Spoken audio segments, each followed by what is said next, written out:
बड़ी विनम्रता के साथ बोली, मम्मी जी, मेरी माँ ने मुझे बहुत कुछ सिखाया है और ससुराल में कैसे रहना है आप सिखा ही रही हैं, पर मुझे लगता है कि कुछ संस्कार आपको अपने बेटे को भी देने चाहिए थे कि दामाद होकर ससुराल में किसी के यहाँ बिन बुलाए ना पहुँच जाए।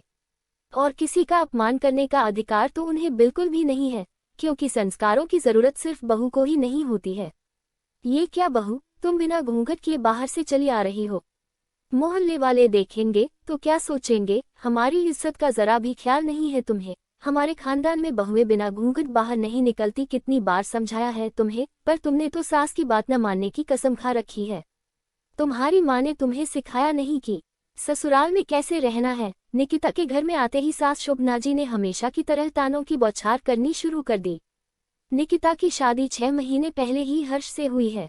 उसकी ससुराल में सास ससुर, एक छोटी नंद पूर्वी और उसके पति हर्ष ही थे। छोटा परिवार था। ससुराल में निकिता के लिए बहू वाले सारे नियम लागू थे। सास तेज स्वभाव महिला थी। घर में उन्हीं का शासन चलता था। घर के सारे कामों की जिम्मेदारी निकिता को सौंपकर उन्होंने घर के काम से मुक्ति पा ली थी। निकिता ससुराल के माहौल में रचने बसने की पूरी कोशिश करती थी।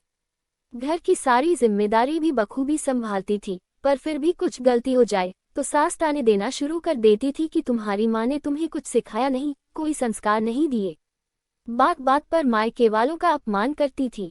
निकिता अपने संस्कारों की वजह से चुप रहती थी और कोशिश करती थी कि उन्हें शिकायत का कोई मौका न दे, ताकि उसकी माँ के संस्कारों पर शोभना जी ताने न मार सके। निकिता 2 दिन पहले मायके गई थी रुकने के लिए। आज जब हर्ष उसे लेने गया था तो पता चला कि निकिता अपनी मौसी के यहाँ गई थी, जो थोड़ी ही दूरी पर रहती थी। हर्ष वहीं पर रुककर उसका इंतजार कर रहा था कि तभी शोभना जी का फोन आ गया। हर्ष उन्हें बताता है कि निकिता अपनी मौसी के यहाँ गई है। उसके वापस आते ही हम दोनों घर के लिए निकलेंगे। ये सुनकर शोभना जी का गुस्सा 7वें आसमान पर पहुंच गया कि बिना उनकी इजाजत के वह किसी रिश्तेदार के यहाँ कैसे चली गई। फोन पर हर्ष से न जाने क्या बात हुई, हर्ष निकिता को लेने उसकी मौसी के घर पहुंच गया। वो बहुत गुस्से में था। वहां जाकर वो निकिता को भला बुरा कहने लगा और बिना बताए मौसी के यहाँ आने के लिए डांटने लगा और तुरंत ही वहां से चलने को कहा। वहां उसको अचानक इस तरह आया देखकर सभी आश्चर्यचकित थे। सबने उसे समझाने की कोशिश की तो उनको भी अपशब्द कहने लगा। बेचारी निकिता के शर्म और अपमान के कारण आंसू नहीं रुक रहे थे। हर्ष उसे लेकर सीधे अपने घर आ गया था। हर्ष के व्यवहार से दुखी निकिता रोते हुए कब घर आ गई थी उसे पता ही नहीं चल पाया था। उस पर घर में कदम रखते ही शोभना जी ने उसे फटकारना शुरू कर दिया, तुम बिना घूंघट चली आ रही हो, एक तो बिना बताए अपने रिश्तेदार के यहाँ चली गई। यही सिखाया है तुम्हारी माँ ने तुम्हें।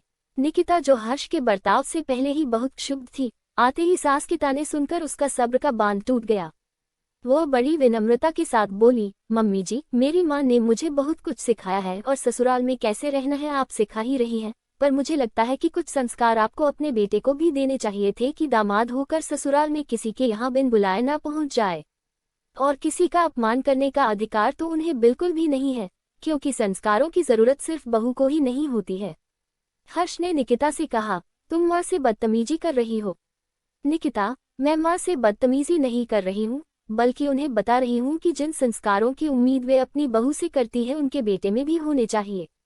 बहू को कैसे रहना चाहिए